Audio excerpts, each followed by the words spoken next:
Did you know that your home has to sell not just once, not just twice, but 3 times in order to get to the closing table?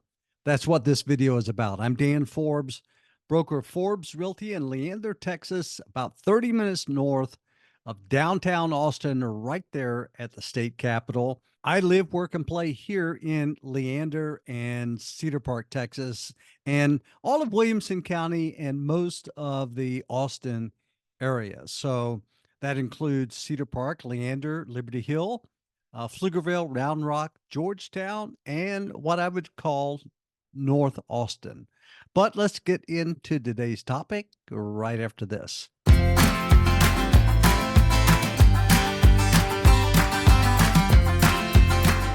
So, in order to get your home sold, it has to sell not once, not twice, but 3 times. So, the first time is the time that we are generating an acceptable offer. That's an exciting time. You put your home on the market and someone writes you an offer. Hey, but before you go and sign that offer, there's a few things that I want to do as your representative, as your listing agent, which I do for all of my seller clients. So first of all, that offer comes in. You look at the price. How does that look? Well, let's say it looked pretty good. I got an offer the other day. It was $10,000 above the list price, and the seller was all excited about it.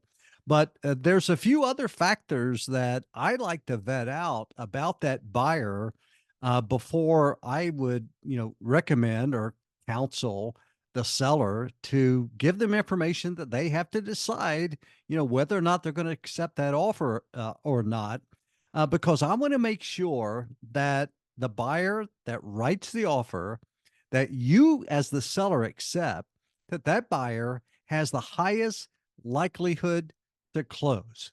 So I'm going to check out their financial qualifications, their financial strength, and most of all, their ability to actually close. Because, we all know that one of the worst things that can happen to a listing is whenever the seller selects the wrong offer and then the sale falls apart before closing and the listing goes back on the market looking for a new buyer. When that happens, that is the absolute worst thing that can happen to a listing, because when that happens, it's like a death sentence.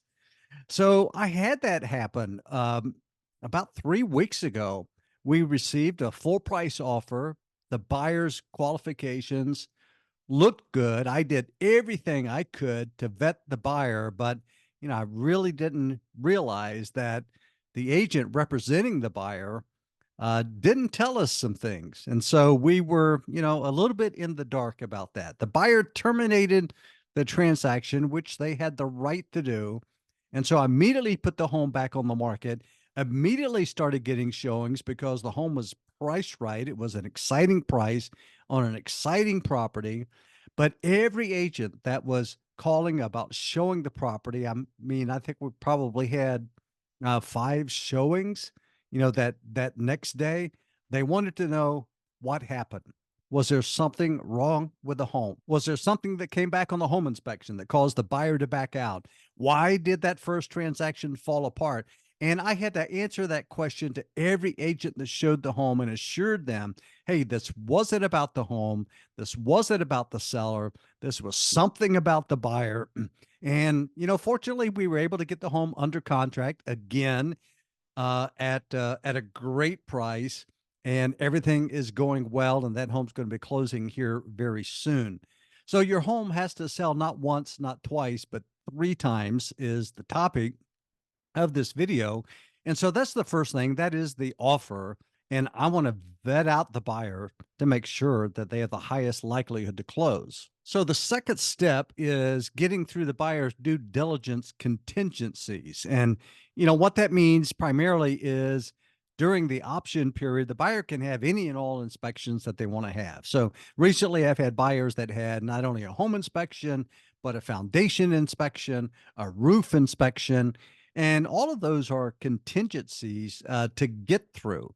What I'd like to do for my clients up front, whenever I'm vetting out the buyer to the property before we even accept an offer, is I want to communicate to the buyer's agent and to the buyer, hey, we do not expect to be nickel and dimed over small repairs that might be needed as a result of the home inspection. But if there's something major, we'll deal with that. So I want there to be the expectation to the buyer that, hey, no home is perfect, especially if you're looking at a resale home, even a brand new home. When I help buyers buy brand new construction and they do a home inspection, there's things that come back. And of course, the builder takes care of those. But I'm talking about, you're buying a resale home and there's a chip in the paint here. There's a screen that has a hole in it there. And, just some minor things like that. I want to make sure when I'm representing the seller that we don't get into contract with a buyer that's going to be nitpicking all the way to closing, especially over a home inspection. And then I guess you would say the third time the home has to sell is the appraisal. After we get to the option period, which is about 7 to 10 days usually, then an appraisal is going to be ordered. Now, who pays for the appraisal? Well, the buyer pays for the appraisal. But who does the appraiser work for? Does the appraiser work for the seller? Nope. Does the appraiser work for the buyer who's paying for the appraisal? No. The appraiser works for the lender, and the purpose is to justify the value so that the lender will give the loan for the home. Sometimes the lender will come back with an opinion of value that is less than the contract amount. Now, I can't remember the last time that's happened on one of my listings because, I'm going to make sure that whenever I'm protecting my seller, that I've not listed the home at a price at which the property isn't going to appraise. But I do other things than that in order to make sure that the appraisal is going to come back to justify the sale price. So one of the things I do when I'm vetting the buyer is to seek an appraisal waiver or a partial appraisal waiver. That means if there's any gap between the appraised amount and the sale price, that the buyer is going to come up with the additional cash in order to get the home closed.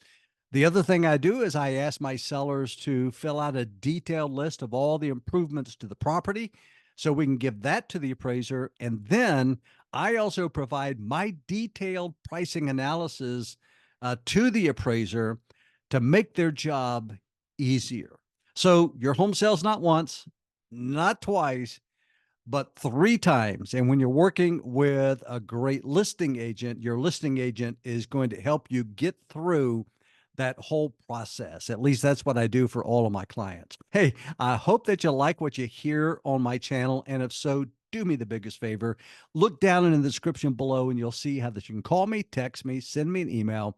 Heck, I don't care. Send me a carrier pigeon. And remember always, I've got your back.